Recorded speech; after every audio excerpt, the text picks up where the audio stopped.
I don't think it's fair to say that the community did not fight back simply because it was powerless. It fought back in the only way that it could, which was simply to survive and to just deal with the discrimination, the official legislative racism that there was there, and they worked around it the best way that they can. Of course, you have to have legal analysis to know exactly what the law says and what it takes to redress it. But after you've done that, then the really critical work comes in, and that is the community mobilization, and to make it clear to the politicians that it's going to count at the ballot box. The law is just a tool. By itself, it can't change circumstances for people.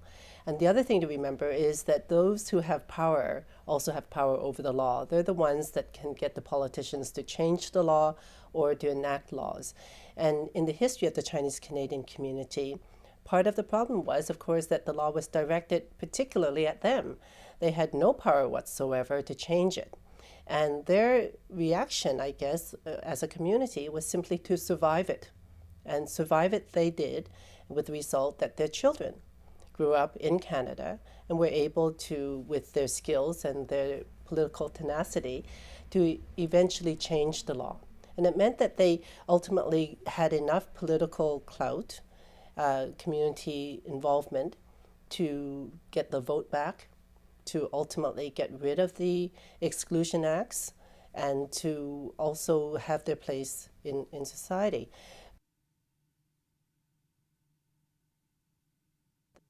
It was Parliament that caused, that enacted the racist legislation. It had to be Parliament and the Government of Canada that had to apologize for it. And that occurred. It took 22 years, yes it did, but it eventually happened. It's really important to know that it's not enough that a law is simply repealed. Of course, that's the reality, but that's not enough. People have to realize that the impact on a community, its sense of belonging, requires that there be some complete acknowledgement of how wrong the original law was, not simply that it disappeared from the books.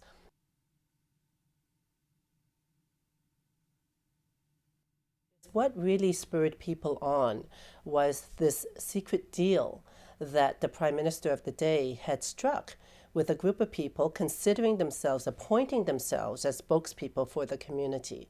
This is, I hate the term, it's the old Chinatown godfathers, right?